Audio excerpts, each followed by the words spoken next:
Hello everyone, welcome to the first session of chapter 11, that is the golden age of the Guptas.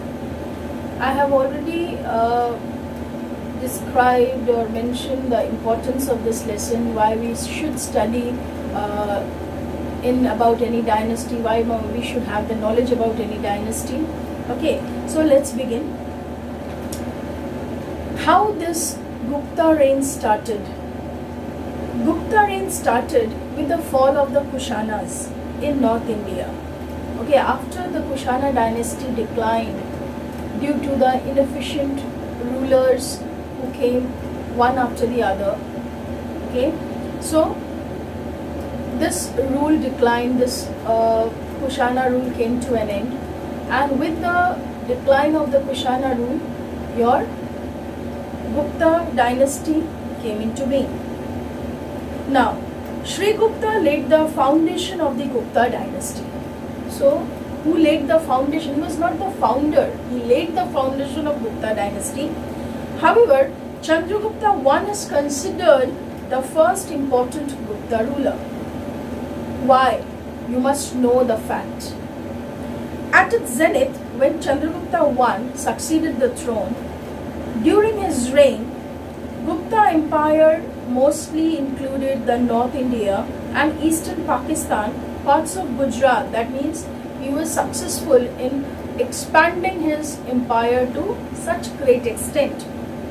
Parts of Gujarat, Rajasthan and Bangladesh.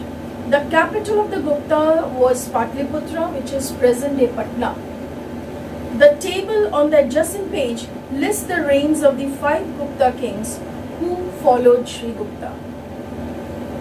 So after Sri Gupta, just you can see the table beside the yellow box. Okay. After Sri Gupta came Chandragupta I, then came Samudragupta, then Chandragupta II, Kumaragupta and Skandagupta. Next, I move on to the sources of Gupta history, from where we get the information about this dynasty. So, among the literary sources we have 18 Puranas written by Kalidas and the account of Chinese travelers named Fa-Hien and Ising. The Allahabad pillar inscription, it comes under your archaeological source.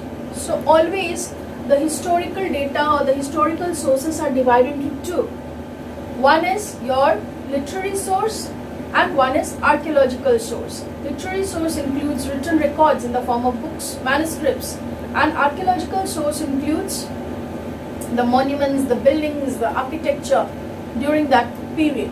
So here the literary source includes the work of Kalidas and the Chinese traveler Fa-Hien and Ising, and the archaeological source includes the Allahabad pillar inscription, which is also known as Allahabad Prasasti, the coins issued by the Gupta kings, the remains of the temples and Ajanta paintings also tell us about the life of the Gupta Empire. So please underline this entire paragraph, that is the sources of Gupta history. Next, I move on to Chandragupta I. Chandragupta I began the expansion of the Gupta Empire. He took the diplomatic step of marrying a Licchavi prince, Kumaradevi. The Licchavis then were a major power in Magad. And what was the purpose behind getting married to the Licchavi prince, Kumaradevi? So that he could again have he could again expand his empire to that extent. Okay, because that time Magad was ruled by the Licchavis. In this marriage, Chandragupta I got Patliputra as dowry. Okay. So you can just say that he entered a matrimonial alliance with the Licchavi kingdom. Thereafter, with the help of Licchavis, he conquered many kingdoms. After these victories, he assumed the title of Maharaja Bhiraj, which means King of Kings. He expanded empire of the expansion of the empire of Chandragupta I included Magadha, Allahabad and Awadh. So during his rule, he expanded his empire to these places. Next, I move on to Samudragupta. After the death of Chandragupta I, Samudragupta succeeded his throne. Samudragupta, who was Samudragupta, son of Chandragupta I. He is often referred to as the Napoleon of India. Why? Because of his military successes. Samudragupta defeated 9 rulers in North India and 12 rulers in South India. However, to efficiently manage his empire in North and Eastern India, he did not directly rule the conquered kingdoms of the South. He asked the southern kingdoms to pay him an annual tribute, and accept him as their king. On completing his conquest in various parts of India, Samudragupta returned to Patliputra and performed Ashwamedha Yagya. It is one of the important rituals performed by the kings during those days.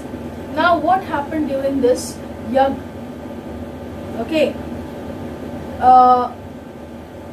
A horse is left free.